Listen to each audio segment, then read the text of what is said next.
Captain Lisa Morgan stood at the observation deck of New Geneva Station and watched the stars shine through the thick glass. The station floated at the edge of known space, where human territory met the vast empire of the Galactic Council. For 3 years she had commanded this outpost and tried to keep peace between her people and the 12 alien races that ruled most of the galaxy. The station hummed with quiet activity as scientists and diplomats went about their daily work. Dr. Amanda Rivers walked past carrying her research tablet and gave Lisa a small wave.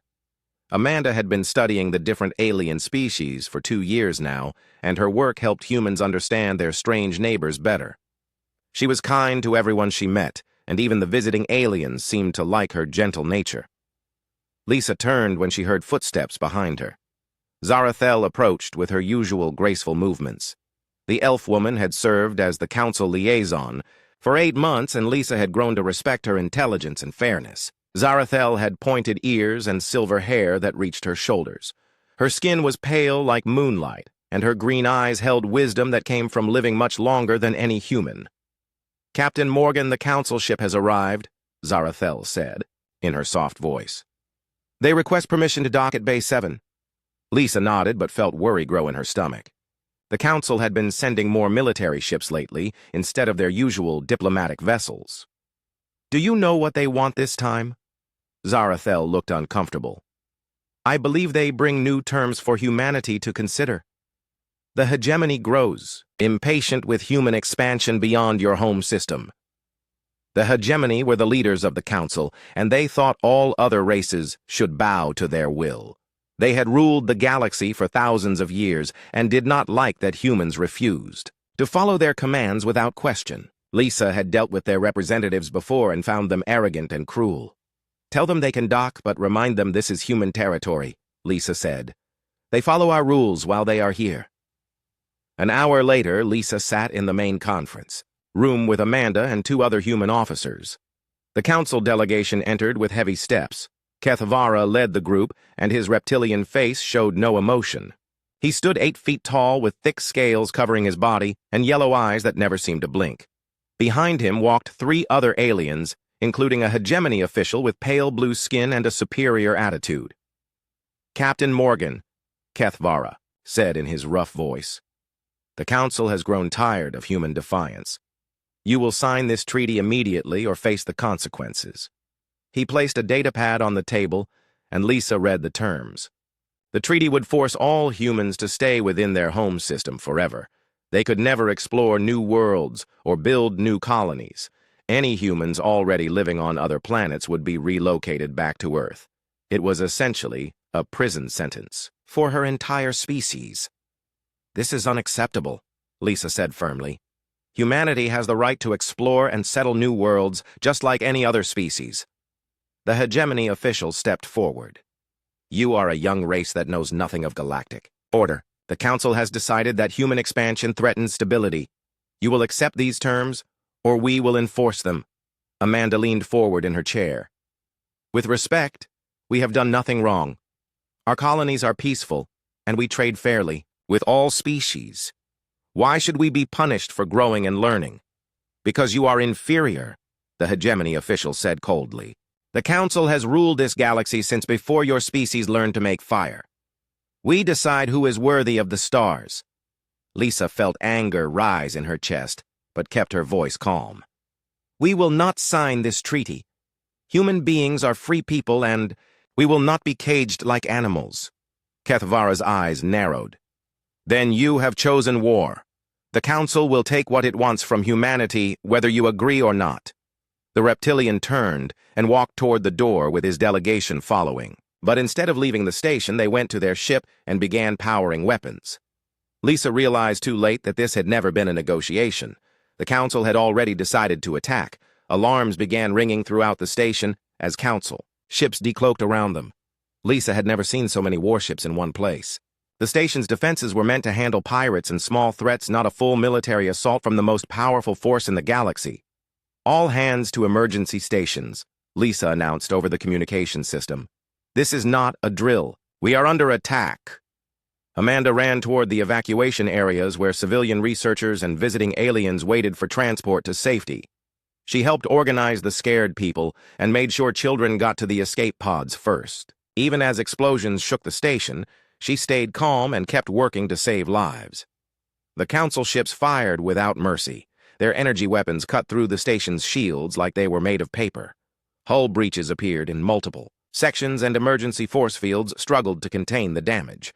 Lisa coordinated the defense from the command center, but she knew they could not hold out for long. Amanda was helping an alien family reach an escape pod when a massive explosion tore through that section of the station. The blast threw her against the wall, and she felt something break inside her chest. Blood filled her mouth, but she kept moving. A small alien child had been separated from its parents in the chaos, and Amanda crawled toward it despite her injuries. She reached the child just as another explosion sent debris flying through the corridor. Amanda covered the small alien with her body and felt sharp metal pierce her back. Pain shot through her entire body, but she held on until rescue workers arrived. They pulled the child to safety, but Amanda could not move anymore. Lisa found her friend lying in the damaged corridor as medical teams worked desperately to save her life. Amanda's face was pale and blood stained her research uniform. She looked up at Lisa with fading eyes and managed to whisper, "Tell them I tried to save everyone, even their children." Dr. Amanda Rivers died 3 minutes later as New Geneva Station burned around them. The evacuation continued, but many good people did not make it to the escape pods. The Council ships destroyed the station completely and left the wreckage floating in space as a warning to other humans. Lisa escaped with the survivors and watched their home burn from the bridge of a rescue ship. She recorded a message that would be sent to every human colony and transmitted back to Earth. Her voice was steady, but her eyes were full of cold fury as she spoke to the camera. "This is Captain Lisa Morgan of New Geneva Station. The Galactic Council attacked us without provocation and murdered innocent people, including Dr. Amanda Rivers, who died protecting alien children from their own military. They think they can cage humanity through fear and violence. They are wrong. Remember Amanda's name and remember what they did here today. We will not forget, and we will not forgive." The message spread across human space within hours, and soon, every person on every world knew what had happened. The Council had drawn first blood and killed someone who had dedicated her life to understanding and helping alien species. They had made their choice, and now humanity would make theirs. 6 months after New Geneva Station burned, Admiral Claire Hayes stood in the deepest level of Luna Base and watched scientists work on projects that officially did not exist. The Shadow Division had been humanity's most classified program for 20 years, but now it would become their weapon of survival. Dr. Maya Chen approached with data tablets in her hands and excitement in her eyes. "Admiral, the new phase drives are ready for field testing," Maya said as she handed over the technical reports. "We can move ships through folded space without being detected by any known Council sensors."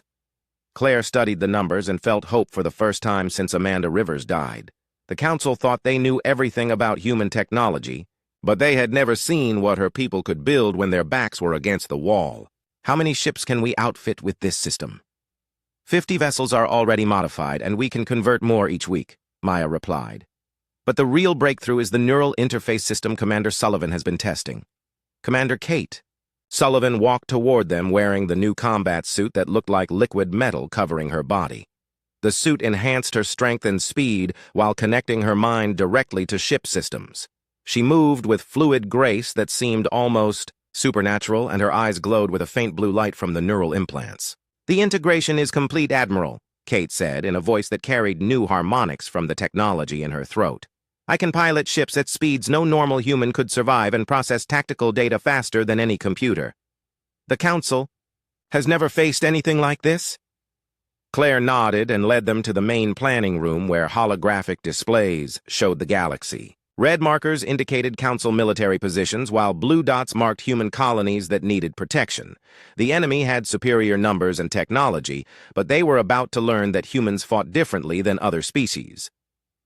"The Council expects us to mass our fleets and attack their strong points," Claire said as she manipulated the display.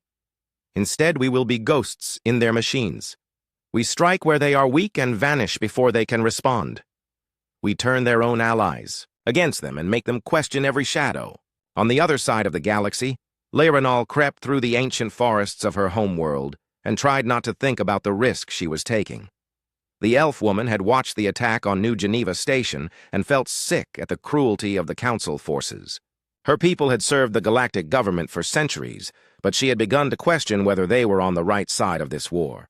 She reached the hidden communication array and activated the quantum transmitter that would send her message across space to human intelligence officers. Her hands shook as she typed the coordinates of Council military bases and supply routes. If her own people discovered what she was doing, they would call her a traitor. But she could not stand by while innocent beings died for hegemony pride. The transmission finished, and Lyranal destroyed the equipment before returning to her duties as a Council scout. She would continue gathering information and sending it to the humans because Amanda Rivers had been trying to help alien children when she died. The doctor had shown kindness to all species, even those who served her enemies, and Lyranal would honor that memory. Commander Sullivan piloted her modified stealth ship through Council space and felt the familiar thrill of a dangerous mission. Her vessel had no name and carried no identification because officially it did not exist. The phase drive allowed her to slip between dimensions and avoid detection, while the neural interface let her process information at superhuman speeds. Her target was a Council supply depot that provided weapons to 3 military bases. Intelligence. Reports from their elven contact had revealed that the facility was lightly defended because the Council believed humans could never reach it. They were about to learn how wrong they were. Kate dropped her ship back into normal space inside the depot's defensive perimeter and immediately began her work. The stealth systems made her vessel invisible to sensors while she uploaded viruses into the facility's computer networks. The malicious code would spread through Council systems and create random equipment failures that would look like accidents. She also planted physical devices that would cause explosions and technical problems. Over the next several weeks, the Council would blame poor maintenance and manufacturing defects rather than human sabotage. By the time they figured out what was happening, Kate would be striking targets in completely different sectors. The mission took less than an hour, and Kate vanished back into folded space without anyone knowing she had been there. Over the next month, similar incidents would occur across Council territory as more shadow ships carried out their secret war. Equipment would fail, communications would break down, and supply lines would become unreliable. The Council would grow, paranoid, and start blaming each other for the problems. Valthera sat in her office on the Council capital world and reviewed reports that made no sense to her logical mind. The blue-skinned Zephyrian served as a military analyst and took pride in understanding patterns and strategies. But the humans seemed to be doing nothing while their enemies suffered an epidemic of technical failures and accidents. She pulled up footage from various incidents and studied each one carefully. A weapons factory on Kepler 7 had exploded due to what investigators called a power regulator malfunction. A communication relay in the Vega system had stopped working because of supposed solar interference. Transport ships were breaking down in deep space, and their crews reported systems failing for no apparent reason. Valthara had fought in many wars and knew that coincidences like this did not happen naturally. Someone was conducting a very sophisticated campaign of sabotage, but leaving no evidence behind. She began to suspect that humans were far more dangerous than the Council had believed, and started keeping private records of everything she discovered. Dr. Maya Chen worked 18 hours each day developing new weapons and technologies for the Shadow War. Her team had created viruses that could learn and adapt to alien computer systems. They built tiny robots that could crawl through ventilation systems and plant listening devices. Most importantly, they had figured out how to turn Council species against each other. The Psychological Warfare Division studied alien cultures and found ways to exploit their differences and rivalries. They would intercept Council communications and alter them slightly to create misunderstandings between different species. They spread rumors and planted evidence that made various alien groups suspicious of their allies. The hegemony had ruled through fear and intimidation for so long that many species secretly resented their authority.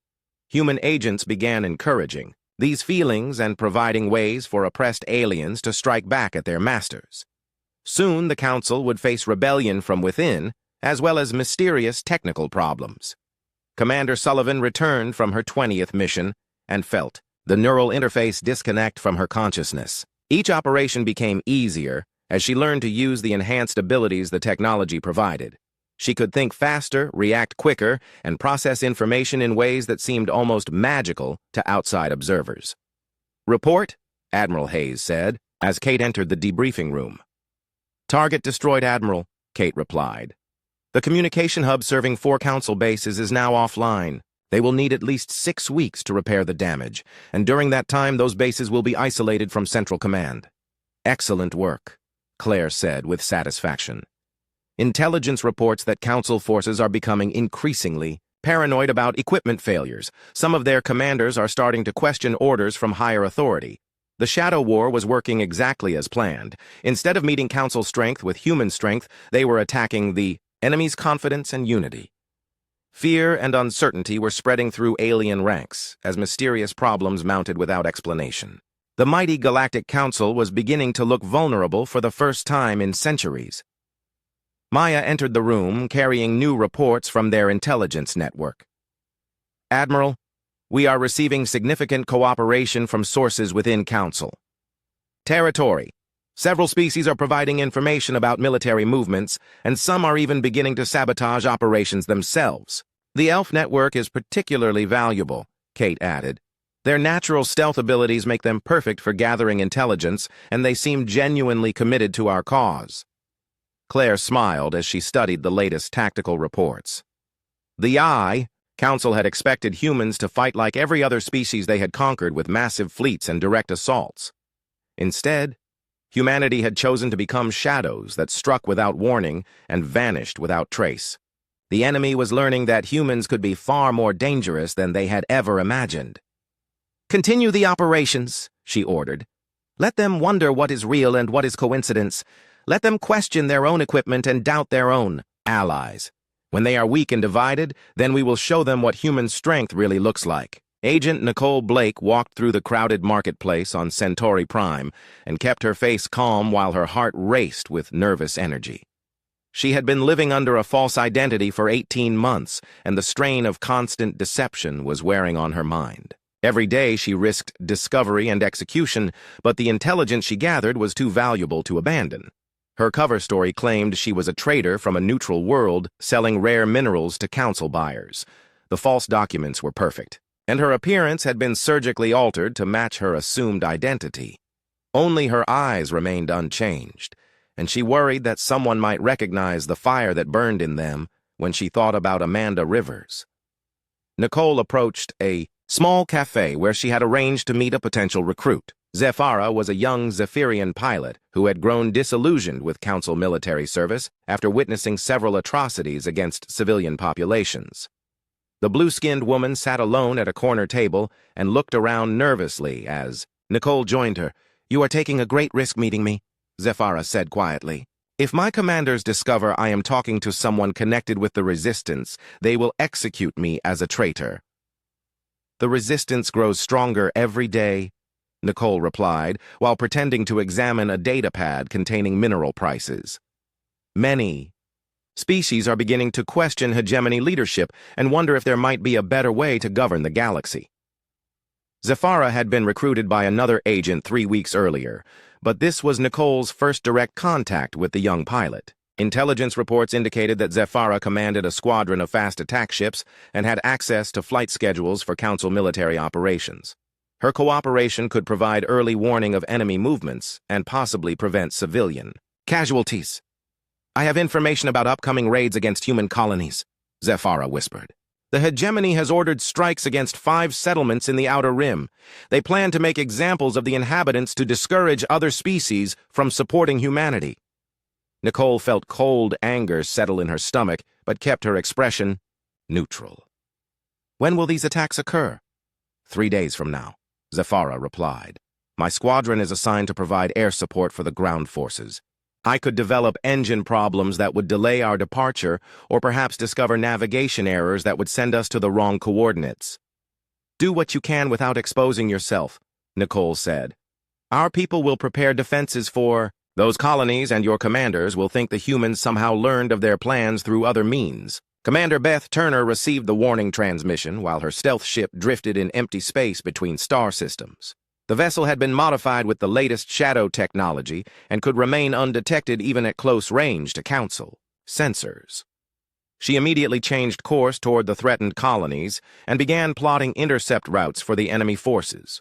Her ship carried no crew because the neural interface allowed her to control all systems through direct mental commands. The loneliness of solo missions bothered some shadow operatives, but Beth had always preferred working alone. She could make decisions instantly without consulting others and take risks that might endanger a larger crew. The first colony was a farming world inhabited by families who had fled Earth to build new lives among the stars. They had simple defenses and would be helpless against Council military forces. Beth arrived 2 days early and began setting traps for the attacking ships using her vessel's advanced capabilities. She planted gravitic mines in the approach routes that would disable enemy vessels without killing their crews. Council ships would drop out of faster-than-light travel and find themselves trapped by artificial gravity fields that made escape impossible. The crews would be forced to abandon their vessels and wait for rescue while the colonies remained safe. Princess Evelyn stood before the Council of Elders on her homeworld and tried to control her temper as the ancient leaders debated whether to support human refugees.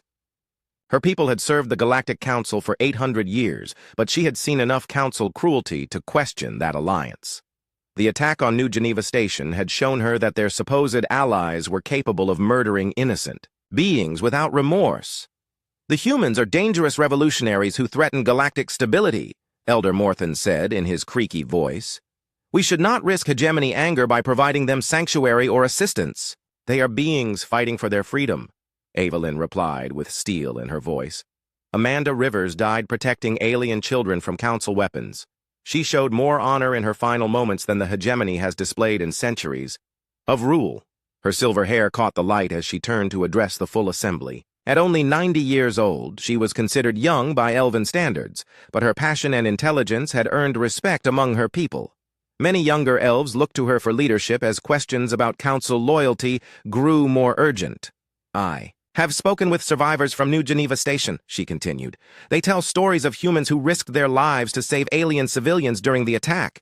These are not the actions of monsters, but of people who value life and freedom above their own safety." General Diana Ross stood in the command center of the battle station and watched hundreds of ships from dozens of species coordinate their movements in perfect harmony. The Shadow War had ended 6 months ago when Princess Evelyn declared Elven independence and half the galaxy chose rebellion over continued submission to Council tyranny. Now the conflict had become an open struggle between freedom and oppression, with no room for neutrality. "Status report," Diana called to her communications. "Officer, all fleet elements are in position, General," Captain Rose Miller replied from her command ship. "Human vessels are providing electronic warfare support, while Elven forces handle reconnaissance and infiltration. The Zephyrian squadrons will provide air superiority once we engage the enemy." Diana nodded with satisfaction as she studied the tactical displays. The alliance between humans and rebel species had grown stronger through months of cooperation and shared sacrifice. Each race contributed their unique strengths to create a fighting force unlike anything the galaxy had ever seen before. Lady Sarathiel materialized beside Diana like a ghost stepping out of shadow. The Elven war leader had perfected stealth, techniques that made her nearly invisible even to advanced sensors. Her silver hair was tied back for battle, and her green eyes burned with determination to free her people from Council oppression. "My scouts report enemy movements on the far side of Kepler Prime," Sarathiel said in her musical voice. "Supreme Chancellor Mordak has consolidated his remaining forces at the fortress complex. Intelligence estimates suggest he has nearly 300 ships and significant ground defenses." "More than we expected," Diana admitted while calculating. Odds in her head. "But we have advantages he cannot match. Our ships can adapt their weapons and defenses in real time while his forces rely on standard Council technology." The human fleet had been equipped with artificial intelligence systems that learned from each battle and modified their capabilities to counter enemy tactics. Weapons could change frequency and targeting patterns within seconds, while defensive, shields adapted to different types of energy attacks. It was technology the Council had never developed because they relied on overwhelming force rather than innovation. Vexira approached the command group carrying data tablets filled with intelligence reports. The former Council officer had defected after witnessing hegemony forces execute prisoners in violation of galactic law. Her inside knowledge of enemy procedures and psychology had proven invaluable in planning operations against her former allies. Chancellor. Mordak grows desperate, she reported in her clicking voice. Intercepted communications suggest he plans to use forbidden weapons against civilian targets if the battle turns against him. My people fear he would rather destroy entire worlds than accept defeat. Diana felt cold anger settle in her chest, but forced herself to remain calm. The hegemony had shown their true nature when they murdered Amanda Rivers and countless others who stood in their way. They would not hesitate to commit genocide if it served their purposes, and that made them more dangerous than any conventional military force. We cannot allow him to escape this system, Diana said firmly. If Mordak flees to terrorize civilian populations, the war could continue for decades. We end this today, no matter the cost. The battle for Kepler Prime began with electronic warfare. As human ships flooded Council communications with jamming signals and false information, enemy commanders received contradictory orders, while their sensor readings showed phantom targets that did not exist. The Psychological Warfare Division had learned to exploit alien mental patterns and turn their own technology against them. Elven infiltrators had already penetrated the fortress complex and were providing real-time intelligence about enemy positions and movements. Princess Evelyn led her commandos through ventilation systems and maintenance tunnels while planting explosive charges at critical points. Her people moved like shadows and struck without warning before vanishing back into the darkness. Captain Rose Miller commanded the main assault fleet as it approached the enemy defensive line. Her ships had been modified with adaptive armor that could redistribute damage and continue fighting even after sustaining heavy hits. The human philosophy of warfare emphasized survival and persistence rather than overwhelming firepower. Enemy vessels are targeting our lead elements, her tactical officer reported. Council forces are using standard attack patterns we have seen in previous engagements. Signal all ships to implement Adaptive Protocol 7, Rose ordered.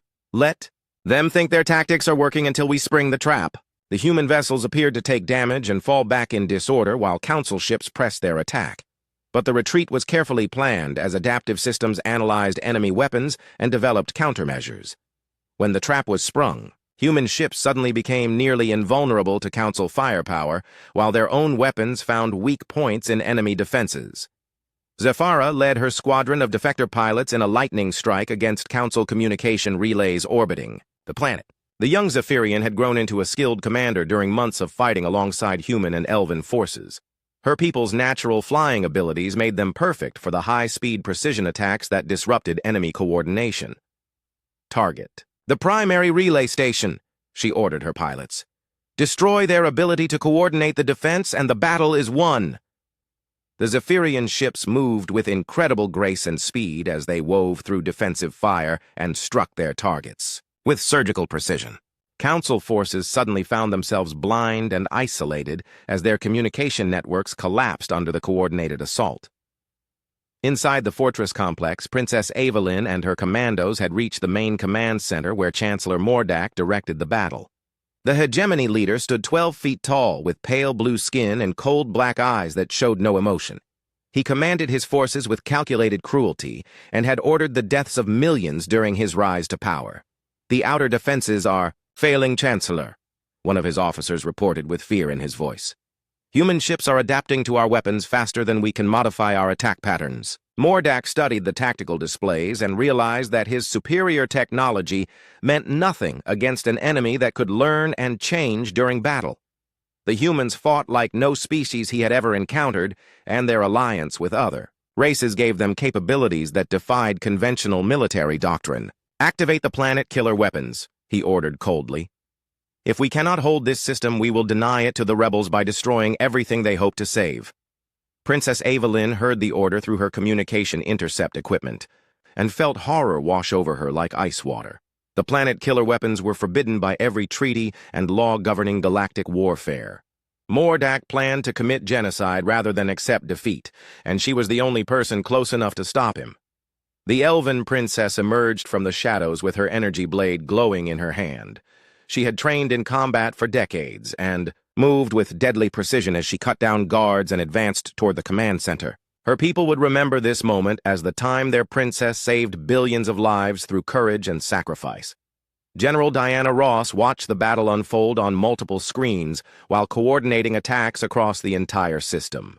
Human. Ships were performing beyond their design specifications as adaptive systems pushed technology to new limits. Elven commandos were systematically destroying enemy infrastructure, while Zephyrian pilots dominated the skies above the planet. "General, we are detecting massive energy buildups at 6 locations on the planet's surface," her sensor officer reported with alarm. Power signatures match theoretical models for planet-killer weapons. Diana felt time slow down as she realized what Mordak intended. She could order the fleet to retreat and save her forces, but millions of civilians would die in the resulting explosion. Or she could commit everything to a desperate assault that might stop the weapons, but would cost thousands of lives. "All ships focus fire on the surface installations," she ordered without hesitation. "We stop those weapons or die trying."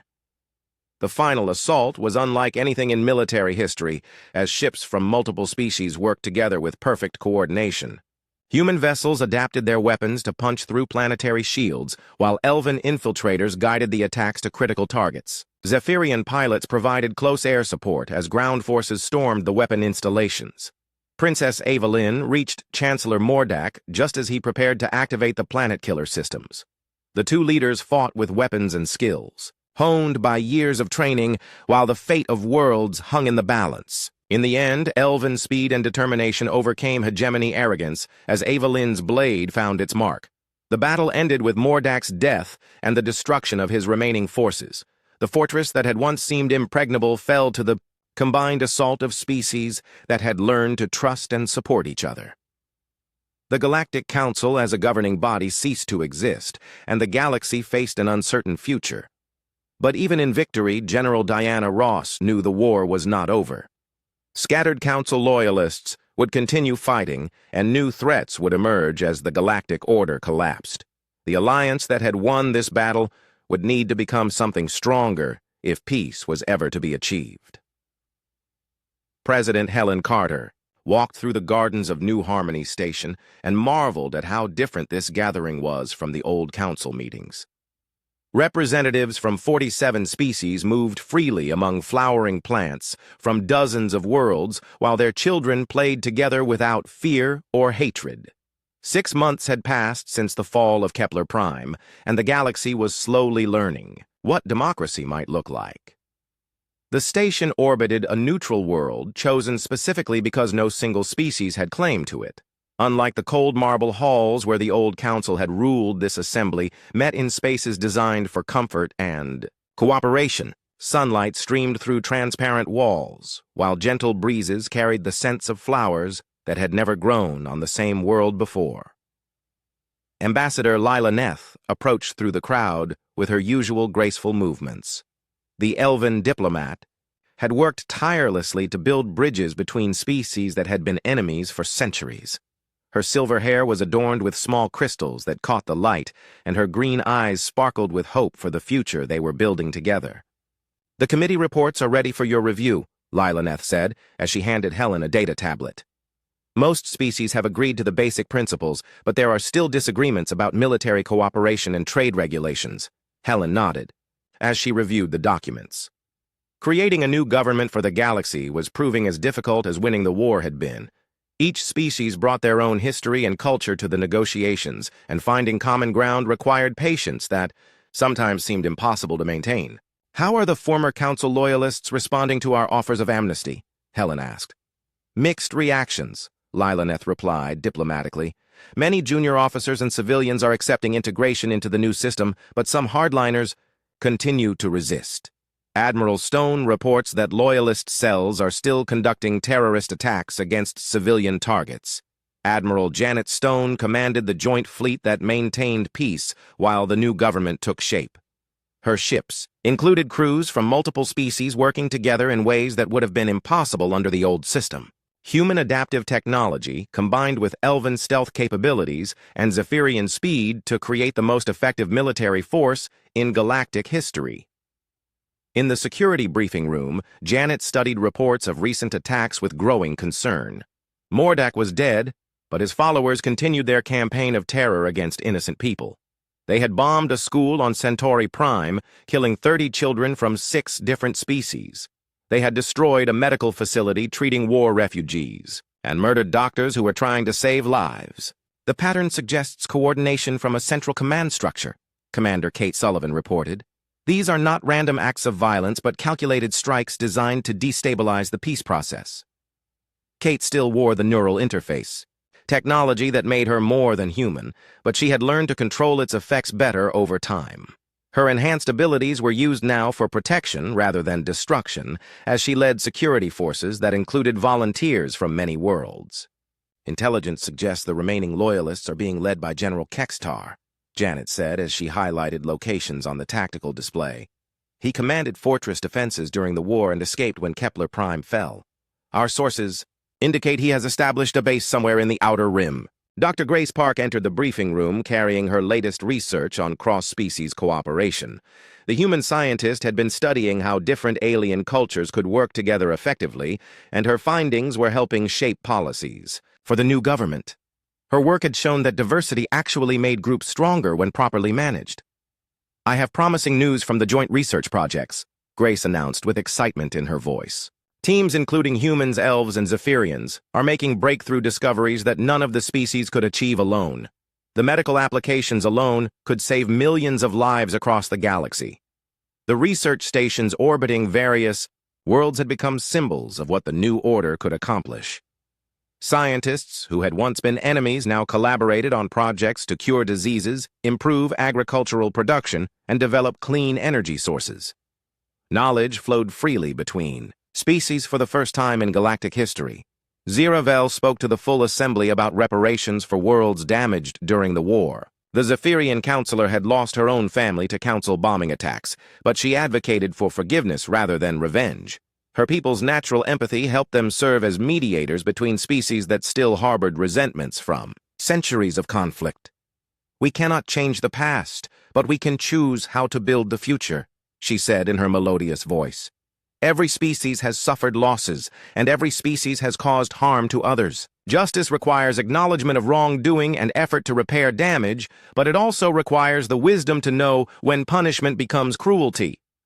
The debate over war crimes and accountability had raged for months as survivors demanded justice for atrocities committed by council forces.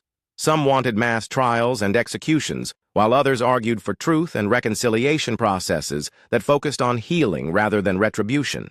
Finding balance between these approaches tested everyone's commitment to the democratic principles they claimed to support. President Carter stood to address the assembly as representatives from dozens of worlds listened in respectful silence. She thought about Amanda Rivers and all the others who had died to make this moment possible. Their sacrifice had meaning only if the new government they were creating proved worthy of the price that had been paid. We gather here not as conquerors, dividing the spoils of victory, but as equals, seeking to build something better than what came before, Helen said with conviction in her voice. The old council ruled through fear and maintained order through oppression. We choose a different path based on consent, cooperation, and respect for the rights of all sentient beings. The ceremonial signing took place in the main assembly hall as representatives from 47 species agreed to the new galactic charter. The document established principles of self-determination, mutual aid, and peaceful resolution of disputes. Most importantly, it guaranteed that no single species could dominate others as the hegemony had done for so long. But even as the celebration continued, Admiral Stone received reports of a massive loyalist attack against the ceremony site. General Kextar had gathered his remaining forces for one final assault designed to decapitate the new government before it could fully establish itself. Hundreds of ships were approaching from multiple directions in a coordinated strike that could destroy everything they had worked to build. All security forces to battle stations, Janet ordered as alarms began ringing throughout the station. This is not a drill. We are under attack by loyalist forces attempting to disrupt the peace process. The final battle was fought in space, around New Harmony Station, as joint fleet forces engaged Kextar's desperate assault. Human ships adapted their defenses while elven vessels used stealth technology to strike from unexpected angles. Zephyrian pilots danced through the enemy formation with incredible grace, while former council species fought alongside their new allies. President Carter refused evacuation, and remained in the assembly hall to continue the signing ceremony, even as explosions lit up the sky outside. Representatives from across the galaxy stood with her and added their names to the charter while their children played in the gardens below. They would not allow terrorists to destroy their hopes for a better future. Commander Sullivan led a strike, team that boarded Kextar's flagship and fought through corridors filled with desperate loyalists, making their final stand. The enhanced human moved with superhuman speed and precision as she cut down enemies and advanced toward the command center where the general waited with his personal guard. The confrontation between Kate and Kextar lasted only minutes, but symbolized the larger struggle between old and new ways of thinking. The general represented rigid hierarchy and species superiority, while Kate embodied adaptation cooperation and the strength that came from diversity. When the battle ended, Loyalist resistance collapsed as their leader fell. News of the victory spread across the galaxy within hours as the last organized opposition to the new government was defeated. Scattered terrorist cells would continue operating for years, but they no longer posed a serious threat to galactic stability. The age of council dominance was truly over, and something new had taken its place. The memorial service for Dr. Amanda Rivers took place 1 year after the signing of the new Galactic Charter. Representatives from every member species gathered to honor the woman whose death had sparked the revolution that changed everything. Her sacrifice was remembered not as the beginning of a war, but as the moment when the galaxy chose compassion over cruelty. President Carter placed a wreath of flowers from 47 worlds at the base of the memorial statue. The sculpture showed Amanda protecting an alien child, while explosions raged around them. It captured the moment when a human being chose to save lives rather than preserve her own, and inspired others to follow her example. Children from multiple species played in the park surrounding the memorial while their parents worked together on projects that benefited all worlds. The new generation grew up knowing that differences in appearance, culture, and ability were sources of strength rather than division. They would inherit a galaxy where cooperation replaced competition and understanding conquered fear. The final scene showed human, elven, and alien families living together on colony worlds that bloomed with life and possibility. Scientists from different species collaborated on research that pushed the boundaries of knowledge, while artists created works that blended traditions from across the galaxy. Trade flowed freely between worlds, and disputes were resolved through negotiation rather than warfare. Helen Carter stood on the observation deck of her office and watched ships from dozens of species dock at the station in peaceful commerce. The galaxy was not perfect, and problems still arose between different groups, but they faced these challenges together rather than alone. Amanda Rivers had died believing that different species could live in harmony, and her vision had finally become reality. The stars shone with promise as humanity and their allies continued exploring the galaxy and building new worlds where freedom and justice flourished. The shadows that had once hidden human ships now protected the innocent and weak, while the light of democracy spread to every corner of known space. The war was over, but the work of building a better future had only just begun. Elder Saran leaned forward in her chair. "What do you propose, Princess? Would you have us openly defy the Xiaoyi Council and risk our world being destroyed like the human station?" "I propose we remember our own history," Evelyn said firmly. "Elves were once slaves to the Titan Empire until we fought for our independence.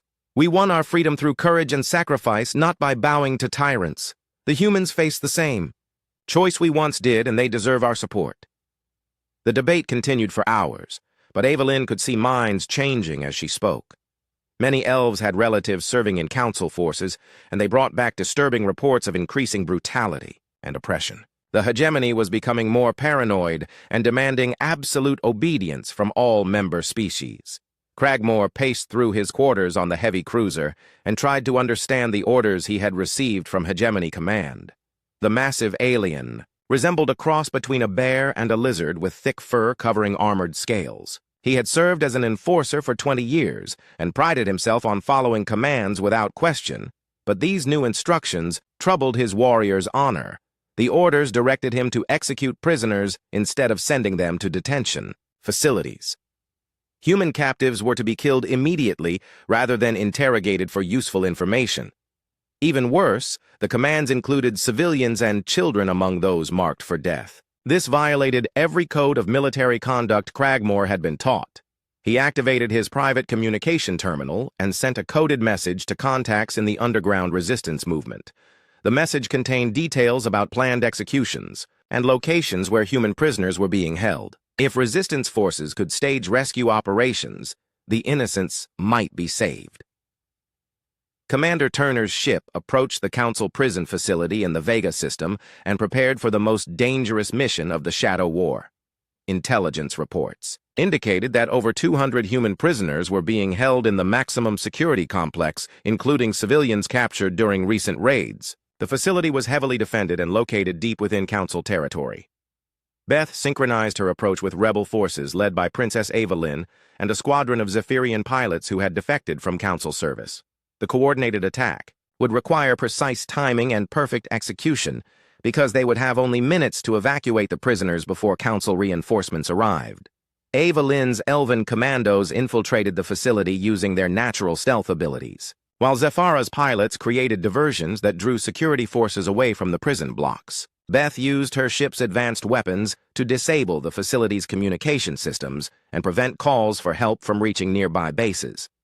The rescue operation succeeded beyond their wildest hopes, as hundreds of prisoners were freed and transported to safety.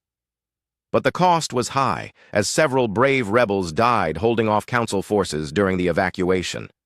Their sacrifice would be remembered and honored by all who fought for freedom against tyranny. News of the successful prison break spread through both human and alien communities within days. The rescue proved that the mysterious technical failures plaguing Council forces were actually coordinated attacks by a growing resistance movement. Species that had remained neutral began choosing sides as they realized the war was about more than human expansion. Valthera sat in her office studying reports of the prison break and finally understood what she had been seeing in the intelligence data. The humans had not been passive victims waiting for rescue, but active participants in a sophisticated campaign designed to turn Council species against each other.